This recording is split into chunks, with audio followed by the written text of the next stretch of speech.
Ronnie, thanks for joining me. You know, one thing I've always been fascinated about, as far as you're concerned, is the fact that you started out in the most unlikely of places, and I'm going to not, get into too much of that.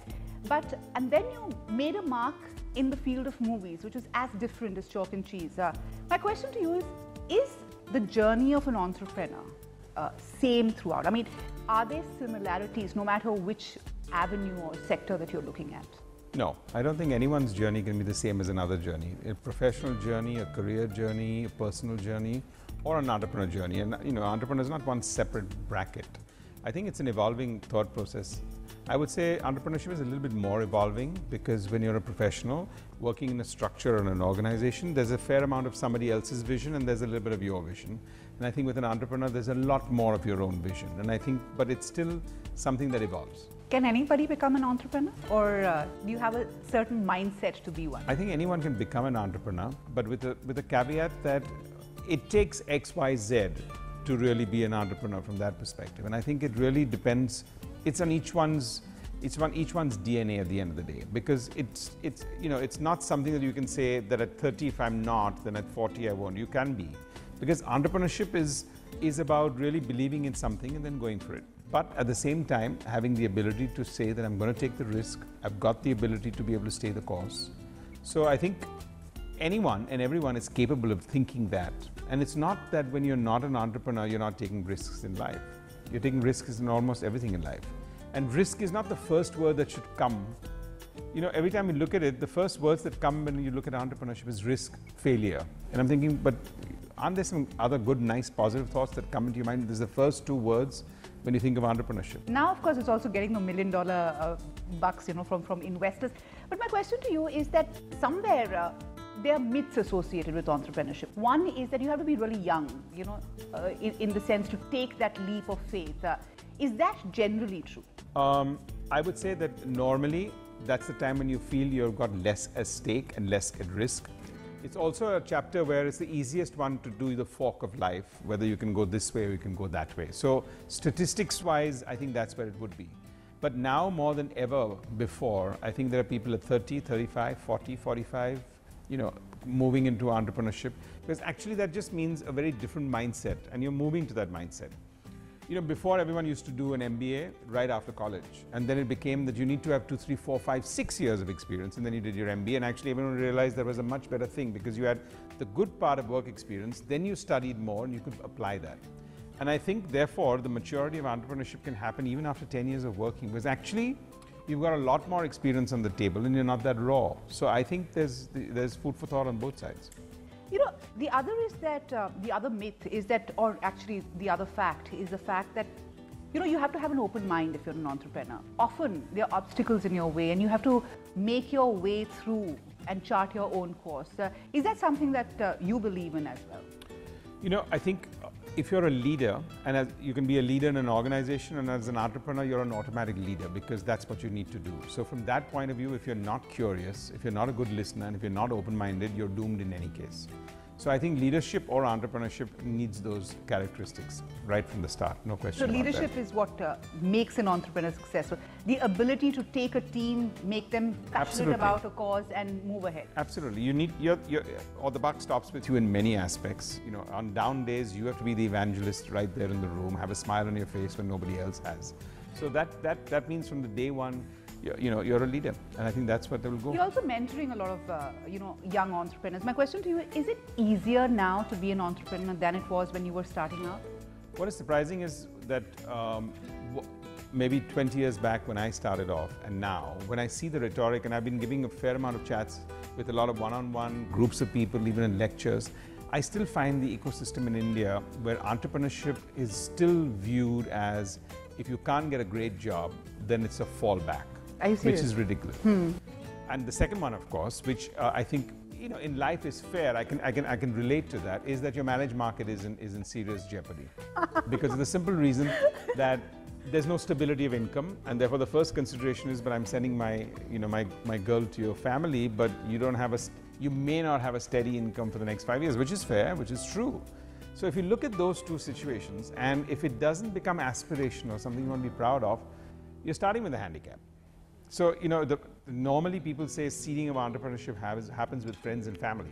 But if friends and family feel, actually take a job, because that's the normal social circuit that, acha, so you started something on your own, which means you didn't get a good job. But it's another way of looking at it. There is a whole generation, especially in the new digital era, which is inspired by your Silicon Valley successes, your e-commerce successes, and they're really venturing out. So is there a shift that you're seeing in that end, the more urbane, the more technology-driven end? Yeah, I think that in technology it's there, but at the end of the day, we're all in that ecosystem where we actually believe that that's a big mass of people, but it's not a large number of people. If you look at that, it's a very small ecosystem. The market that is there in the Western world, in the United States of America and Silicon Valley specifically, is a completely different one. So here you've got too many players with too little of a market. And I think that's the beginning of a situation, because if you don't have a market, you can launch the most innovative products. If they don't have a market to follow, then it's a learning curve. So then you adapt, then you diversify, then instead of 1, you want to do 4, which means your focus is gone, or you suddenly decide, no, I should look at the Southeast Asia market, but you don't have any clue what the Southeast Asia market will adapt to that product. So I think we're in that gray zone, and there's a lot of hoopla and hype around it. There is also, outside the romance of entrepreneurship, Ronnie, there is also the... I didn't know there was a romance There is. These days it's very cool to be an entrepreneur, I must tell you. But outside the romance of being an entrepreneur and what it can do and create value, etc., there is also the difficulty of being one, especially in an ecosystem like in India, where there is corruption at every stage. There are lots of hurdles.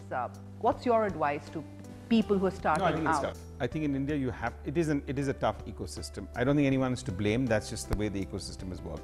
I wouldn't again put a negative word like corruption as the single speed breaker in the infrastructure, bottlenecks. Yeah, it's a lot of support infrastructure. It's a lot of other situations. I do talk to a lot of entrepreneurs, and I'm saying, look, most people think that they need that first break.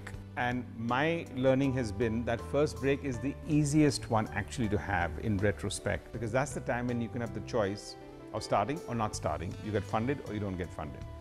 Imagine a year later, you've got 40 or maybe 400 people working for you.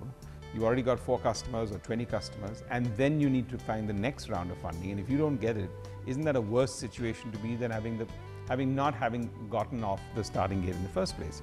So if you don't take that as your entire ecosystem, it's tough. And in India, therefore, I'm saying those are serious challenges. Infrastructure is a challenge. The support system is a challenge. But we talk about money, and we talk about corruption, and we talk about government support and permissions. But the first and the most important one we're really still missing is market. What is the market and what is the headroom for the market? Because in India, whether we like it or not, in most sectors, as you build an organization, you're creating a market. And if you don't get that, I think that's the biggest problem where 99 out of 100 people do not succeed, because they actually do not understand that you cannot be introspective about building a company without building a marketplace. And very rarely will you find that there's already headroom for market already there, specifically in a country like India. So the first step might be easier than the second step. So, the ability to back your scalability with a market that is growing as fast as you, that you think is the biggest constraint. Yes, and identifying that market is really very critical. The other interesting aspect is that a lot of people now have the support of venture capitalist groups and funds. Private equity players are very keen to zero in on the bettable options in India. But many people also say that it is a double-edged sword, because what you do have is, apart from the money coming in, you have somebody pushing you to press on the accelerator. Is that a good thing or a bad thing, according to you? I don't think there's an adjective that you can put, because of the simple reason that if you want to grow, you need the capital, and capital comes with caveats and conditions. So that's the real world. So there's no if or not. If you're not running a family business and you're not to the manner born, then that's not an option that you can do. Debt is another option, or you can scale down and grow in a particular manner. So it really depends on what you want to do. So that's one part. I think the second part, and I was giving a talk where it was all 1,000 venture capitalists, and my pitch to them was, as much as I gave an example a little earlier, that you need to do 5 or 6 years of work before you go to your MBA. And I think all venture capitalists should first run a business for 2 to 3 years before they become a venture capitalist, or at least in the middle of their career. Because that's the definition and the identification. There's a lot of value add that can happen when you're an investor and you're a venture capitalist, no question about that.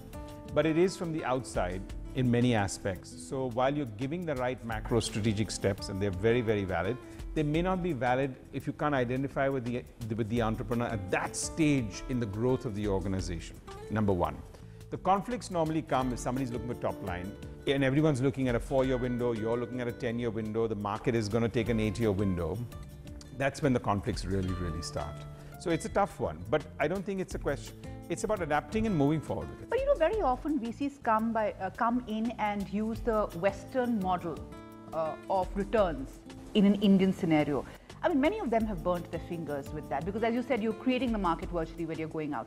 So is there a need to rework the entire concept of payout or of when you can get returns? Because, you know, for example, we don't have a very mature or deep enough market to allow the exits for a lot of private equity guys. I mean, that's one of the biggest sore points for them. Yes, it is, because of the simple reason that most people think exits is to list a company, and here more than ever, it'll be much more strategic sale. But if you don't have that kind of size and scale that you've created, no strat wants to buy into you unless there's scale.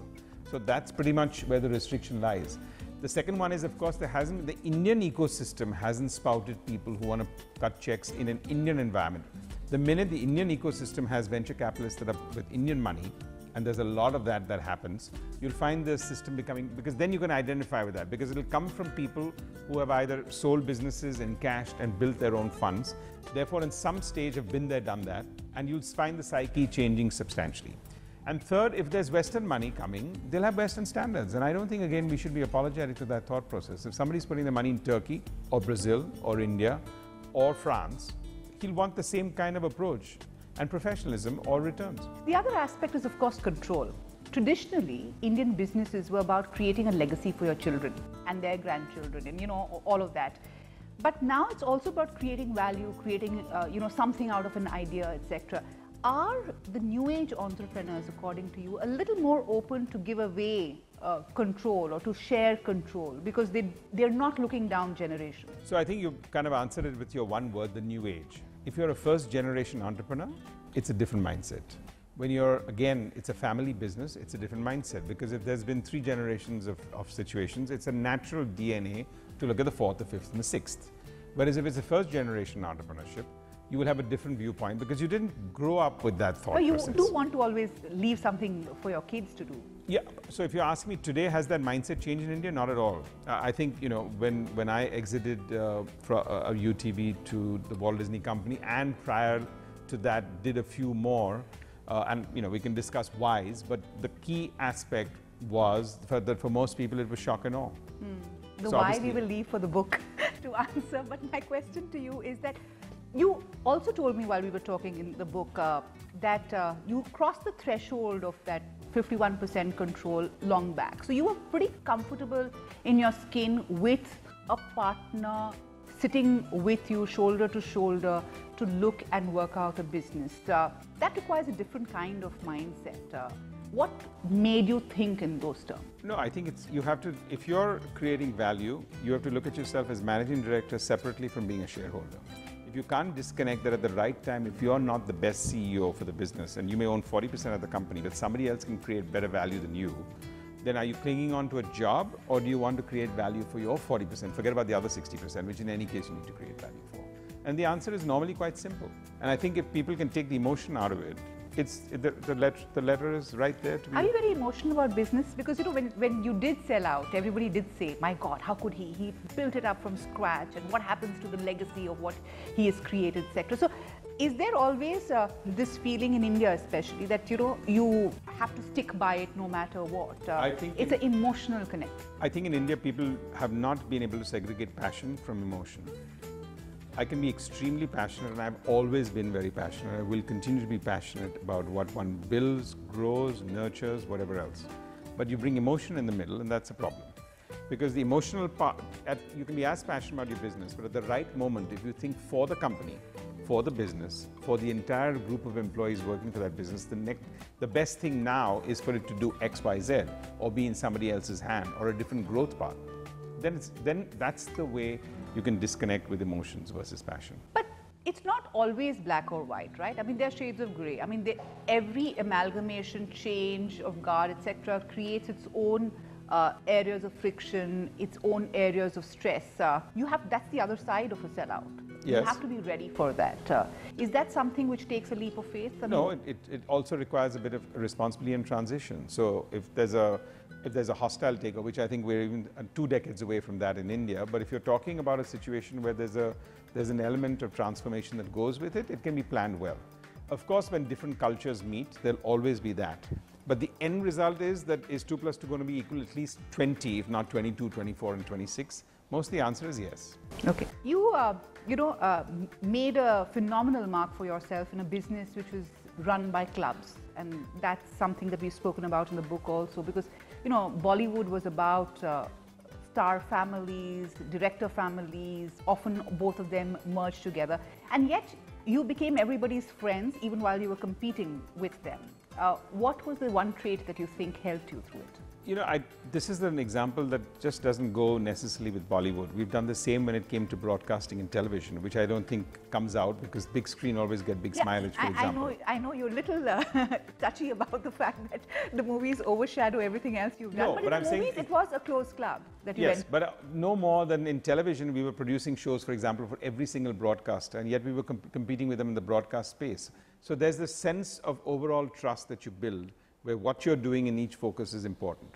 I think the same happened when it came to movies. I think we were disruptive in our thinking, but I would say the one single thing was that it was visible that we were dead serious about creating an industry or help create an industry or take an industry to the next level. We hadn't come in there to zoom in and zoom out. We hadn't come in there to pick up something and walk away with it. We hadn't come in there to hoist a flag and make a statement about it. There was a humility about it, right? I mean, it wasn't about, hey, I'm here, I'm going to, disrupt everything and rise to the top. I think there was an element of strong listening and curiosity. See, humility and ego are words that are too subjective and they get misread because everyone feels when you're actually humble means you're that much more arrogant. So I think humility is misplaced in life. Ronnie gets along with everybody in the movie business. I mean, there isn't, and this business is known for the big egos. It's not about an effort of getting along. It's the question of we are part of an ecosystem where the more we can all work together, what is the competitiveness in creating products? We're not in a competitive environment. We're actually growing an industry. When you apply that mindset, you just look at things in a very collaborative manner. And I think we've done it in a very collaborative sense and not in any patronizing. We genuinely meant it. Since selling out from UTV and also moving out of Walt Disney now, you've started doing a lot of work in the social space, Ronnie. And I think that's very positive because I think people who've achieved a fair amount of success, who've gone through the hurdles that an entrepreneur has to go through, should give back to society. Is that area, a mass of vagueness in the middle of what we have seen in the organized sector? I mean, what is the kind of work that needs to be done out? Well, I think 2-3 things that I've discovered in the last 1.5 years that I spent disproportionate time on it is really the fact that while a lot of people are doing an incredible amount of work, there's a lot more cohesiveness that can actually happen. And again, having done that in media and entertainment, I've done that as an entrepreneur in businesses, I think that mindset is just spots it immediately that says you got 20 NGOs in one place, they're all doing great stuff, but they could be doing so much more impact because all they're there is for impact. They're not there for themselves, they're very selfless, which is fantastic. But if they all got together and did something in a cohesive manner, the impact would be 3 times more or 4 times more. And you just almost feel like there's an orchestration to be done there. So I think that's one element. The second one is that I think we continuously and perennially do everything thinking that's what we need to do. So if I've taken that up, the satisfaction that I'm getting out of doing it is not giving me the sense that says to what end, to what goal, and therefore what do I need to, what's the culmination point? How will I measure it in 3 years' time? If I'm out of there and I move somewhere else, will it carry on without me? And again, I think this concept of exit that one thinks about is like, created a media company and there's a phenomenal team out there and it's going to go from strength to strength. That's the difference between passion and emotion. And I think that element, if I can introduce into the social sector, it'll be a good contribution. But it's not that easy because on the ground you're up against a lot also. You're up against a system that thinks very differently. You're up against a lot of political pressure points out there. So a lot of people who ventured in saying that I want to make a difference are often frustrated by the size of the problem. and the need for scale out there, and B, the fact that at every level you are up against many odds. Have you experienced that, and how do you, surmount? You're not up against many odds if you figure out that I'm in control of my destiny. If you think you're the person who's going to bring government and this and that together and be a catalyst, it's a good role, but it may not fall into place at the same time because the timings may not fall into place at the right time. So then you feel frustrated because you were planning this, but you were depending on this and that. So I think part of the whole process when large organizations come in here is that they can be a little bit more in control of their destiny and say, I'm going to do it regardless. And if these partners come in and if the funding comes in, fine, otherwise I'm doing that. And I think that's the break in our model where we will raise funds and the scale will be high. But everyone knows that I'm going about doing it in any case and I want you to join, but it's not stopping our plan. Because that level of comfort and that level of confidence actually attracts people to come and say, well, he doesn't need me, so maybe I should go join as far as that is concerned. But how do you create scalability? How do you create a movement? How do you trigger off a movement? Because the other problem is really that you have to constantly keep pushing. The movements don't get created. We all in media think that we cover something else and somebody's having a fast to death and then it becomes a movement because 19 cameras went and descended on them. Yeah, and but you know what it's not happened. A movement. Yeah. Okay, so if you take the media glare out of that, that's not any other movement. Our problems are enormous. Yes, whatever we do will be a drop in the ocean. Maybe it'll be a bucket in the ocean. So if somebody was looking at a drop in the ocean and I'm looking at a bucket in the ocean, that's still 100x of what the next guy was doing. And that's the best you should be satisfied with. Because I think in the social sector, you need a lot more patience and you need to be prepared for thanklessness and not in a bad manner. Because at the end of that 4 or 5 years, if the people that you're working with actually feel they did it, that's the best tribute you can feel.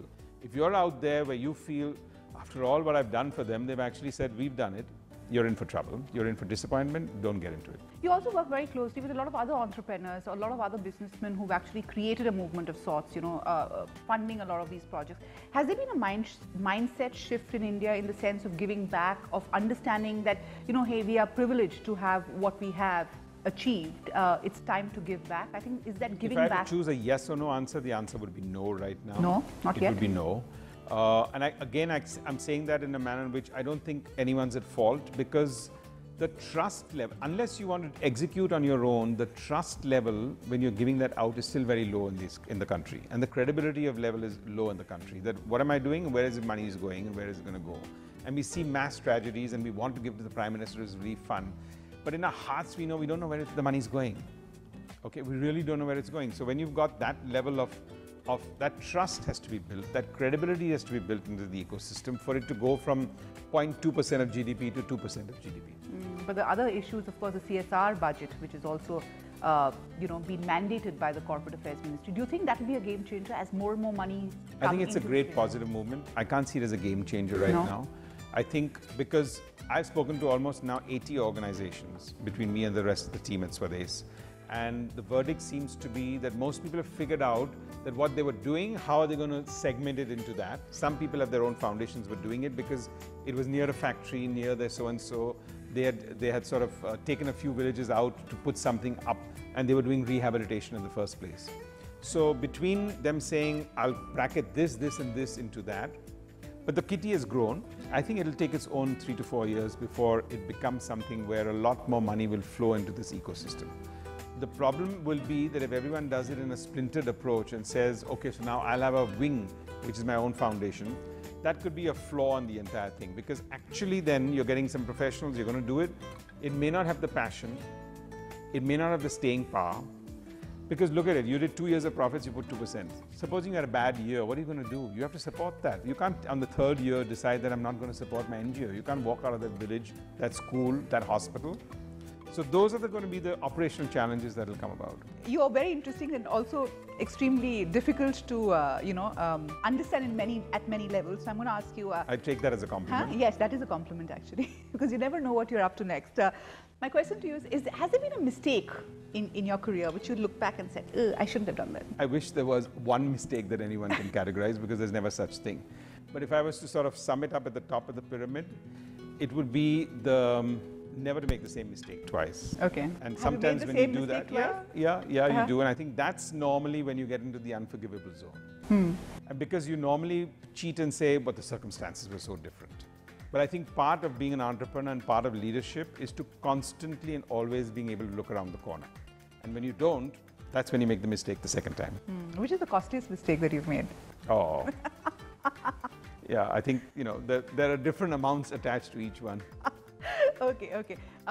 If you were to start out all over again, in today's India, would your journey be very different? I don't think anyone has that luxury. And anyone saying no would be false because of the simple reason that, when you got 20/20 hindsight, how are you not going to be able to do something differently? So it's a nice question. It's a rhetoric question. And yes, with 20/20 hindsight, the way you do something, the way you look at doing whatever you want to do, many times you stumble into things. Everyone thinks there's a vision. Everyone thinks there's a really well-articulated strategy. I don't think it ever works that way. It's a combination of that, and then you're stumbling to a certain, and I don't mean stumbling as in groping, it's just that you walk into situations that sometimes open up, and many times, especially in a long career, you're in the right place at the right time, and that helps a lot. So if you can preempt those, yeah, your road could be slightly different. Yeah. This is often said, right place at the right time. How do you recognize the right place at the right time, or does it just happen? No, I think recognizing it is an art. And that's the differentiation between success and super success, I think. And it's not that everyone gets it, and it's not that every time you guess it, but even if 5 out of the 50 times you're in the right place, the right time you guess it, the inflection point is incredible. The one guy you couldn't get the better of. No, I don't have any specific... That means that you got the better of everybody you work with. Only because I don't look at getting the better of anybody. That's a nice way to come back. Yeah. No, but seriously, who's the guy who you sat across the table and said, he's giving me quite I think I did that more when I was young and wanted to date a lot of great, intelligent, smart girls. That's the time when I've been stumped. But I should ask Zarina that question, huh? How many times she stumped you then?